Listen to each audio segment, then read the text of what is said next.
Laos. However, the Hmong are found in various parts of Asia, places like Thailand, Vietnam, Myanmar, but the biggest population is in China. There are over 6 million Hmong people in China today. Some linguists have found that the Hmong language appears to be a subdialect of Chinese, which makes sense because the Chinese and Hmong have many words and phrases that are similar, like the word friend. In Chinese, it is "朋友," and in Hmong, it is "朋友." Annyeonghaseyo. My name is Eleanor. My name is Serena, and we are from Ganjailia. And we hope that you guys are doing well. And we will be talking about the Hmong history in Fresno and Clovis. Why are there so many Hmong people in this area? There are about 30 to 40,000 Hmong people that live in Fresno and Clovis. While in other cities like San Francisco or other states, there are no Hmong people at all. After all these years, though some have moved away, Fresno still holds the highest Hmong population in California. There are many Hmong in Fresno because of various reasons. The most popular reason was from farming. When the Hmong relocated to America, they did not speak English and know of any trade employers were looking for. Since farming has always been a part of their lives, it was easy. The other reason is climate. Laos has a warm climate, tropical climate, though not the same. The Central Valley has a warmer climate compared to the places like Minnesota and Wisconsin. The weather has similar to what the Hmong had back in Laos. Hi everyone, my name is Pafua. My name is Ariel. And we are Ganjailia. Today we're going to be talking about the Hmong writing. When you see Chinese or Korean writing, they use special markings. However, the Hmong writing uses the same letter found in the English alphabet. Our writing system contains vowels and tone markers. Why are the letters of the alphabet used in the Hmong writing system instead of special markings?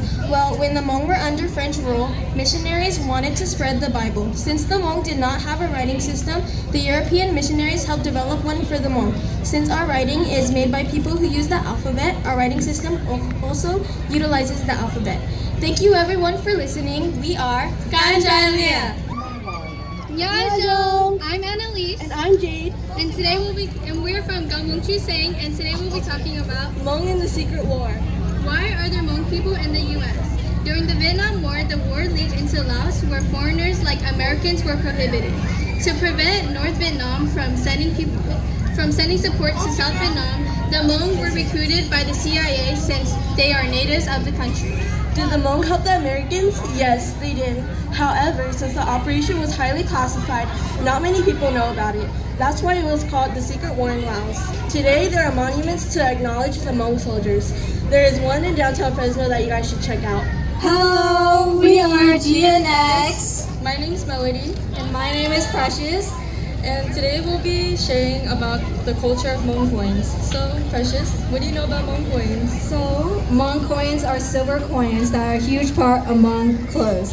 Some Hmong dancers today also have Hmong coins. Although we call them Hmong coins, they're actually French coins. If you look at them up close, you can see French writing. So, Melody, do you know how the Hmong and the French met? Well, a long time ago, the French colonized most of Southeast Asia. Under French rules, the Hmong were confiscated with these silver coins. Since they were high in value, they were used to decorate the Hmong clothes and are still used till this day. Thank you for listening to us talk about the Hmong coins. People, y'all know, I hope you're having an amazing time watching our HCAP dancers. I'm Leanna. And I'm Ava, and we are from Hmong Chusang. And today we're going to be telling you guys some Hmong facts. The war in Vietnam ended in 1975. The same year, General Vang Pao fled to America. More people would follow, but many would remain in refugee camps in the early 90s and 2000s. Why would Hmong people choose to live in horrific conditions in refugee camps instead of fleeing to America? I don't know, Leanna. Why would they do that? Well, Ava, different groups have different reasons, but one reason was King Kong. Yes, you heard me right, the famous Hollywood movie, King Kong. When King Kong first came out, it was a huge hit. And when I say huge, I mean huge. And postcards of the movie made its way around the world. And when the Hmong villagers got a hold of it, they thought King Kong was real. And anyone going to America? Make it eaten by King Kong. Hello everyone, I hope you're having a great time so far. I'm Celia. And I'm Evangelina. And we're both from Mingyang and Chia. And today we're going to be talking about the Hmong and the rooster. The Hmongs tend to use chickens for a lot of rituals. One of those rituals is known as a spirit calling ritual. The Hmong believe that people are accompanied by a number of spirits that keep the body healthy. If one goes missing, the body will get sick. Therefore, if someone is sick, it's likely a spirit has left the body. And to remedy this, a spirit calling ritual is performed to call the spirit back. Though most people would look at a chicken as a weak animal not capable of anything, the Hmong sees the chicken as a very powerful creature. A rooster is generally used to call a spirit back because the Hmong believe that if a rooster is powerful enough to call up the sun, then it is powerful enough to call back a spirit. And that is the facts about Hmong and the rooster. Okay, my name is Melody. And I'm Annalise. And we're from Hmong Side! Our Hmong fact is about Hmong engineers. Many Hmong people like to farm because they're good at it. They farmed a lot and lost to survive. Therefore, they became experts in farming. However, farming is not the only thing Hmong people are good at. The Hmong bonus because they are familiar with wild plants. They are also meteorologists because they can anticipate the weather, and they are also engineers. As engineers, each Hmong household owned a rifle because they made it themselves. They were able to construct a handle, barrel, and trigger from scratch. They also knew the exact recipe to use to create a highly efficient gunpowder. So when you think of a Hmong person, remember they are more than just farmers. Okay, that is our Hmong fact. Thank you. Hello everyone, I'm Lily. Hi, my name is Allison. And we are from Vingyao. So today we'll be stating Hmong facts about Hmong ball tossing.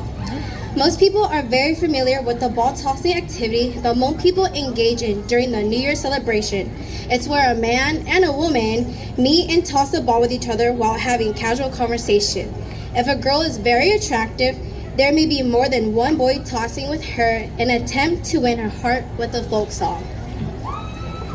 Folk songs are not pre-written, so every word is being thought out on the fly.